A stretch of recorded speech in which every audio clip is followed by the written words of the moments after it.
और आप देख रहे हैं हमारी खास पेशकश। प्रधानमंत्री नरेंद्र मोदी और अमेरिका के राष्ट्रपति डोनाल्ड ट्रंप के बीच मुलाकात अब से तकरीबन आधे घंटे से 45 मिनट के बाद शुरू हो जाएगी। मनीला में आसियान सम्मेलन के दौरान यह मुलाकात हो रही है।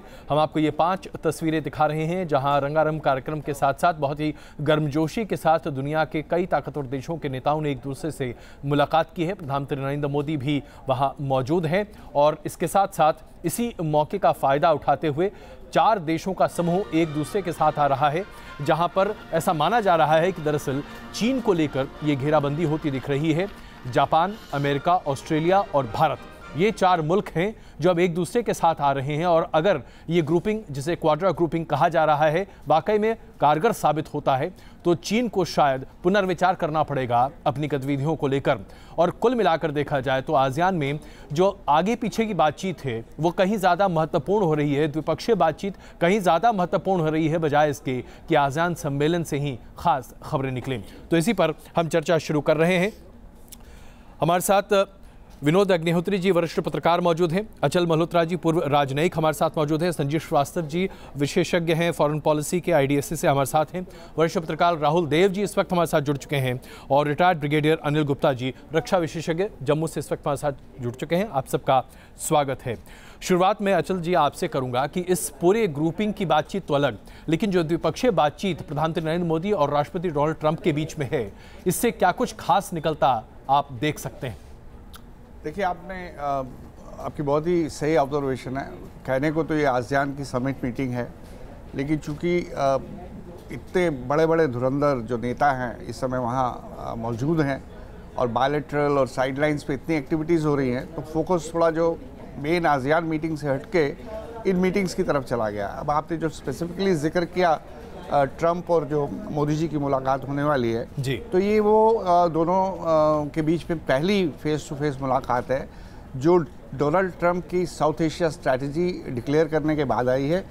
और वो जो उन्होंने इंडिया, जापान, USA और ऑस्ट्रेलिया का जो एक क्वाड्रिलेटरल अलायंस कहिए या पार्टनरशिप कहिए, इसको रिवाइव करने की बात करी। ये पुराना है, 10 साल पहले भी इसके बारे में बातचीत हुई थी, फिर ये किसी ठंडे बस्ते में चला गया था, तो उसको वो रिवाइज कर रहे हैं, तो इसकी अपने आप में अहमियत है। इसके अलावा आतंकवाद, तो मुझे लगता है कि इस मुलाकात में जो साइडलाइंस की मुलाकात है जी, तो बायलैटरल पे शायद तो रहेगा ही, थोड़ा वो रिव्यू करेंगे जो जितना भी गैमेट है, entire gamete of the bilateral relations, but उसके अलावा आतंकवाद पे थोड़ा रहेगा, दोबारा से रिव्यू किया जाएगा। जो इंडिया का वो कह रहे हैं कि भारत को ग्रोइंग रोल, बार बार वो कह रहे हैं कि डोनाल्ड ट्रंप की इंडिया को जो है बढ़ चढ़कर इसमें हिस्सा लेना चाहिए, चाहे वो अफगानिस्तान हो। और क्वाड्रल में भी उनका जो इनिशिएटिव है वो इस बात को लेके है कि जितना हो सके भारत को चाइना की जो अग्रेसिव और असर्टिव जो पॉलिसीज हैं साउथ चाइना सी में या इंडियन ओशन में या इंडो पैसिफिक ओशन में, तो उसको कंटेन कर, कहीं चाइना का नाम नहीं आ रहा है, लेकिन सब कुछ सारी ग्रुपिंग उसी तरह से होती है। कल वो जॉइंट सेक्रेटरी लेवल मीटिंग हुई, सबने अपने अपनी स्टेटमेंट्स दी, किसी ने चाइना का नाम नहीं लिया। लेकिन जब आप ये कहते हैं कि peaceful resolution of disputes in the territory, तो सीधा रेफरेंस साउथ चाइना सी पे जाता है। और जब आप फ्रीडम ऑफ नेविगेशन की बात करते हैं, फ्रीडम ऑफ फ्लाइट की बात करते हैं, इंक्लूसिवनेस की बात करते हैं, ओपन फ्रीडम, बिना नाम लिए, बिना नाम पाकिस्तान का लिए बहुत सारी बातें कहते हैं, वैसे ही चीन के साथ ये हो रहा है। तो इस 2-3 कॉन्टेक्स्ट में मुझे लगता है ये मीटिंग का फोकस रहेगा। बिल्कुल। बाकी ब्रिगेडियर गुप्ता, आपसे समझना चाहूंगा सर, चीन को लेकर जो ये ग्रुपिंग है, इस ग्रुपिंग से क्या आपको लगता है कि भारत का कद अंतर्राष्ट्रीय स्तर पर बढ़ेगा और क्या चीन के संबंध में हम ज्यादा मुस्तैदी से काम कर पाएंगे?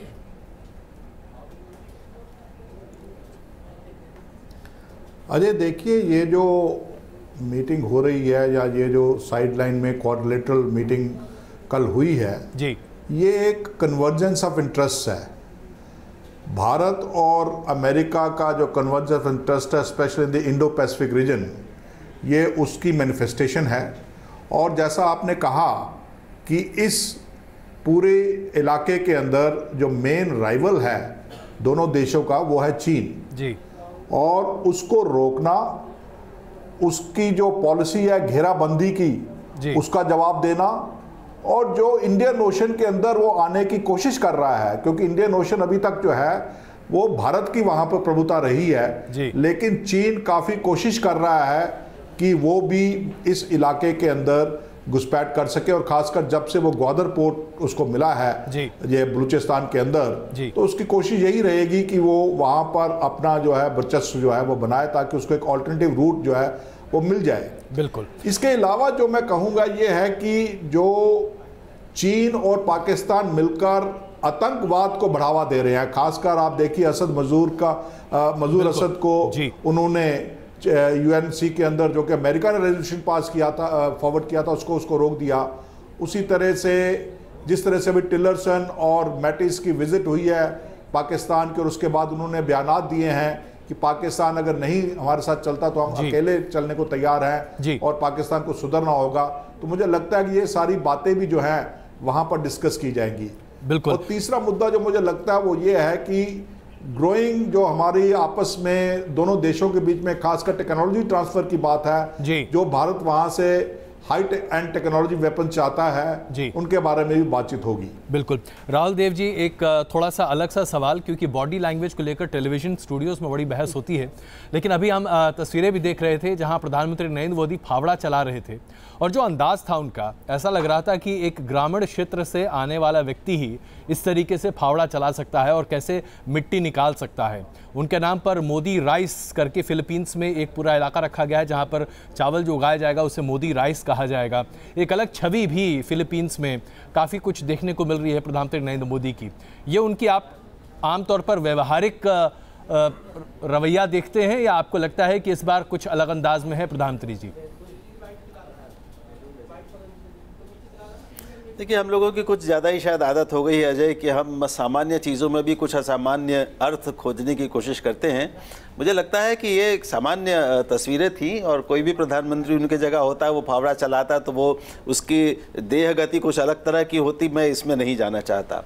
ये बात सही है कि आज वहाँ मनीला के अखबारों में, 4 प्रमुख अखबारों में पूरे पन्ने के विज्ञापन मोदी जी के छपे हैं, भारत सरकार की ओर से छपे हैं। और फिलीपींस के लिए भारत बहुत पुराने संबंध हैं, पुरानी दोस्तियां हैं, और बहुत पुराने ऐतिहासिक सांस्कृतिक संबंध हैं, जिनका पता जो उद्घाटन हुआ आसियान का, उसमें जो सांस्कृतिक कार्यक्रम पेश किया गया वो भी रामायण के पात्रों पर आधारित नृत्य नाटिका थी। तो इन सारी चीज़ों को मिलाएं तो भारतीय प्रधानमंत्री का वहाँ पर होना एक हमेशा भी एक अहम चीज़ होती है। इस बार तो संदर्भ थोड़ा और व्यापक है, थोड़ा और गहरा है और वैश्विक है, तो ये उनका वहाँ होना महत्वपूर्ण है। आसियान के बहाने उनकी जो 2-3 राष्ट्राध्यक्षों से बात होनी है, खास तौर पर ट्रंप से, वो हम सबके लिए ज़्यादा महत्व की और ज़्यादा जिज्ञासा की चीज़ है कि उससे निकलता क्या है। बिल्कुल। उसके एजेंडे के बारे में तो अभी हमारे मित्रों ने बताया, तो उस पर और अभी आप बात करेंगे तो हम लोग बात करेंगे, लेकिन मैं समझता हूँ कि अपना ध्यान हमको इन चित्रात्मक प्रतीकों पर कम असली बातचीत पर ज़्यादा रखना चाहिए। संजीव, मैं आपसे समझना चाहूँगा, हम बात कर रहे हैं क्वाड्रा ग्रुपिंग की, और जाहिर सी बात है हम अभी ट्रंप और मोदी जी की बात तो करेंगे ही, लेकिन इस क्वाड्रा ग्रुपिंग में जिस तरीके से चीन के 1 बेल्ट 1 रोड का विरोध भारत लगातार करता रहा, इस ग्रुपिंग से क्या इस विरोध को और स्वर मिल सकता है, खास करके भारत के लिए, क्योंकि भारत भी चाह रहा है कि सड़कों के जरिए कई देशों तक पहुँचा जाए और वहाँ उसकी पहुँच पहुँचे, तो क्या ये काउंटर स्ट्रैटेजी है हिंदुस्तान की तरफ से? देखिए, ये जो क्वाड्रिलेटरल का जो नया आइडिया आया है, ये मुझे लगता है कि हमारे जो चारों जो देश हैं, वो हमारे अपने चारों देशों के राष्ट्रीय हित में है, हमारी जो अपनी आर्थिक इंटरेस्ट है उसके हित में है जी। और इसको मुझे लगता है कि इस तरह से इसको प्रोजेक्ट नहीं करना चाहिए कि हम इसे चाइना के कंटेन करने के लिए इसको प्रस्तुत कर रहे हैं, क्योंकि हमें अपने चाइना के साथ जो हमारे जो संबंध है, एक बहुत बड़ा पड़ोसी देश है और एक उसके साथ बहुत अच्छे संबंध होने चाहिए, जो कि हमें लगातार कोशिश करनी चाहिए डिस्पाइट डिफरेंसेस जी। तो मुझे लगता है कि जो क्वाड्रिलेटरल का कॉन्सेप्ट है, इसकी जो प्रस्तुति है इस तरह से होनी चाहिए कि ये हमारे चारों देशों के इंटरेस्ट में है, और ये चाइना के लिए भी हमारा जो अप्रोच होना चाहिए वो इंक्लूसिव होना चाहिए। जैसे कि कल हमारी जो MEA का जो स्टेटमेंट आया है, उसमें जो इंक्लूसिव वर्ड यूज़ किया गया है, मुझे लगता है बहुत महत्वपूर्ण है, और भारत इसको लेकर बहुत कॉशियस है कि इसका जो प्रोजेक्शन है वो ऐसा ना जाए इंटरनेशनल कम्युनिटी में कि हम चाइना के अगेंस्ट में गैंगिंग अप कर रहे हैं। तो मुझे लगता है कि ये जो आप जैसा आपने बताया कि जो इंफ्रास्ट्रक्चर और जो नेटवर्क डेवलप करने की बात, ये बहुत ही महत्वपूर्ण है, और यदि चारों देश साथ आते हैं और आपस में सहयोग करते हैं तो निश्चित रूप से जैसा कि China one belt one road बना रहा है, उसी तरह से ये चारों देश भी अपने वन बेल्ट वन रोड जैसे कॉन्सेप्ट को डेवलप कर पाएंगे। जी विनोद जी, डोनाल्ड ट्रंप एक ऐसा शख्स जिसके ट्वीट्स को अगर आप पढ़ें तो कई बार पेट पकड़ के हंसने का मन करता है। खास करके अगर अभी आपने देखा होगा, उन्होंने उत्तर कोरिया के प्रमुख के बारे में जो बातें लिखी कि भाई मैं तो मोटा हूं तो आप छोटे और गिट्ठे हैं, और तमाम तरह की बातें। ऐसे राष्ट्रपति पर क्या वाकई में भरोसा कर कर आप अपनी विदेश नीति निर्धारित कर सकते हैं? देखिए अजय, ये बात सही है कि डोनाल्ड ट्रंप शायद पहले ऐसे अमेरिकी राष्ट्रपति हैं जो इस तरह की छोटी छोटी बातों पर भी ट्वीट करते हैं, और ऐसे ट्वीट करते हैं जिन पर प्रतिक्रिया देने के लिए भी कई बार सोचना पड़ता है जी। क्योंकि उत्तर कोरिया के जो तानाशाह हैं वो इतने महत्वपूर्ण शायद नहीं है कि उन पर अमेरिका के राष्ट्रपति को कोई प्रतिक्रिया देनी पड़े, वो भी उनके फिजिक को लेके। लेकिन चूंकि वो अमेरिका के राष्ट्रपति हैं और संवैधानिक रूप से चुने हुए राष्ट्रपति हैं, तो भरोसा तो करना पड़ेगा। भरोसा हम डोनाल्ड ट्रंप पे नहीं कर रहे हैं, भरोसा हम अमेरिकी प्रशासन पर कर रहे हैं, जिसकी नीति, चाहे वो विदेश नीति हो चाहे आंतरिक नीति हो, उसके अमेरिकन एस्टेब्लिशमेंट, अमेरिकन प्रतिष्ठान जो है उसकी एक निरंतरता है।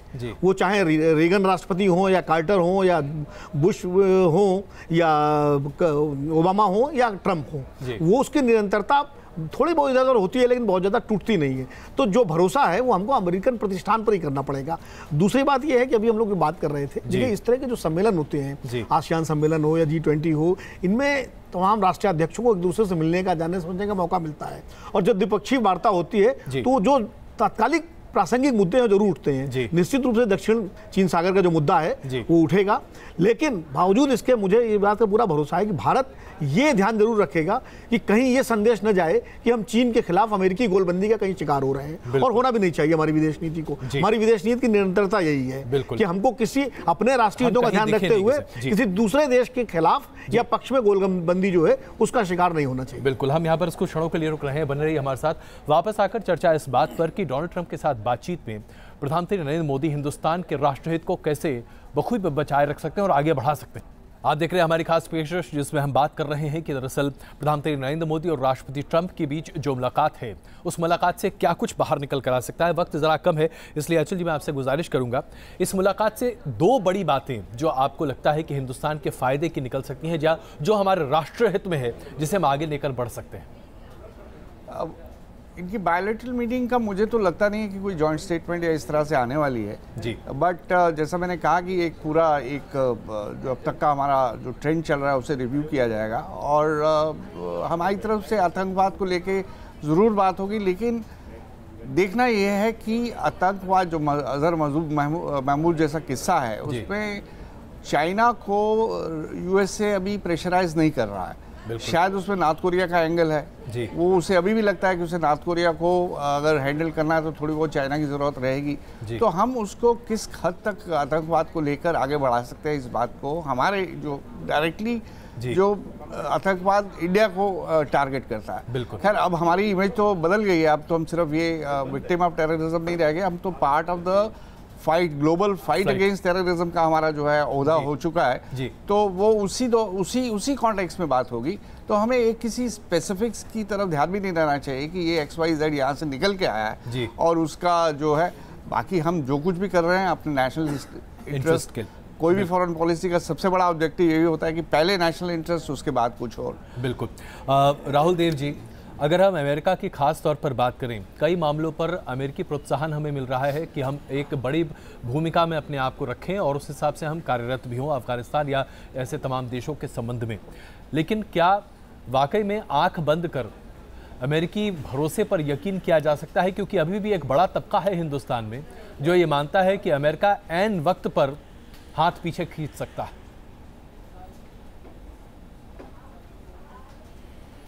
देखिए, जो अचल जी ने अभी बात कही वही मूल मंत्र विदेश नीति का होता है, भारत सहित हर देश का, कि हमारा अपना राष्ट्रीय हित किसमें है। हमारा राष्ट्रीय हित जहाँ से हमें अपने हितों के लिए मदद मिले वहाँ से मदद लेना, वो संधियाँ करना, वो समझौते करना, संबंध बढ़ाना, और अमेरिका उसमें एक बहुत प्रमुख हिस्सा है हमेशा से जी। लेकिन यहाँ पर एक तरफ तो हम चाहते हैं निश्चित रूप से, और कोशिश होगी प्रधानमंत्री मोदी की भी, कि वो पाकिस्तानी प्रेरित आतंकवाद से निपटने में भारत की मदद में एक कोई प्रतिबद्धता जाहिर करे, एक कमिटमेंट करे और मजबूती से उसके साथ खड़ा हो। लेकिन ये भी ध्यान रखना पड़ेगा उसको कि अमेरिका अपने किसी सामरिक संधि में उसको शामिल ना कर ले, यानी ये रिश्ता एक पक्षीय ना हो जाए। बिल्कुल, क्योंकि सबके हित एक दूसरे से जुड़े हुए हैं, सबको एक दूसरे से कुछ न कुछ समस्याएं हैं जी। अब इस पूरी जो चतुष्कोण नया पुनर्जीवित करने की कोशिश की जा रही है 10 साल बाद, क्वाड्रिलेटरल जिस है जी, उसके केंद्र में दरअसल चीन है, सब लोग कह चुके हैं। लेकिन चीन के ही मसले पर ऑस्ट्रेलिया पहले 2008 में इससे बाहर हो गया था जी। ऑस्ट्रेलिया की जो आर्थिक निर्भरता है चीन पर वो बहुत ज़्यादा है, वो गवारा नहीं कर सकता उसकी दुश्मनी मोल लेना। भारत भी एक सीमा के बाद उससे टक्कर सीधे नहीं लेना चाहेगा, कोई भी देश नहीं लेना चाहेगा, जापान के साथ भी यही है। तो एक साथ चीन को थोड़ा संतुलित भी रख सकें, उसको मर्यादा में रखा जा सके, लेकिन उससे व्यापार बाधित ना हो, उससे संबंध और बिगड़े नहीं, और दक्षिण एशिया और एशिया प्रशांत का वातावरण न बिगड़े, इन कई अलग अलग ध्रुवों को साधना होगा। बहुत मुश्किल है, जाहिर सी बात है। लेकिन संजीव जी, मैं आपसे समझना चाहूँगा, हथियारों की खरीद हमारे लिए बहुत महत्वपूर्ण है जब हम अमेरिका की बात करते हैं, लेकिन जब हम बैलेंसिंग एक्ट करना पड़ता है तो हम रूस के साथ भी उसी तरह से बात करते हैं। अमेरिका के साथ हथियारों की खरीद पर हम कितना वाकई में जोर दे पा रहे हैं?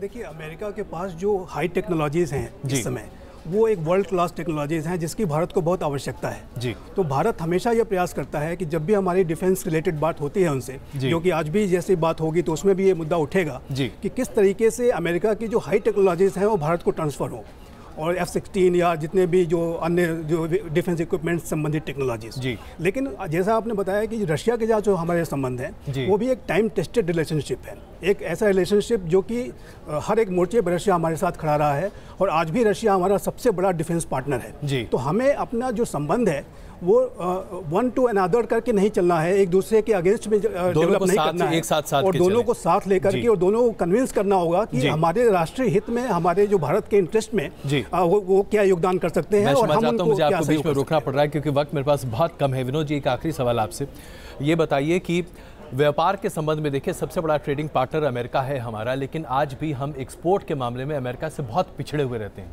क्या हम वाकई में अपना एक्सपोर्ट ओरिएंटेशन ठीक कर ही नहीं सकते, या हम अब मान ले कि नहीं, हम एक इम्पोर्टर ही हैं, इम्पोर्टर ही रहेंगे?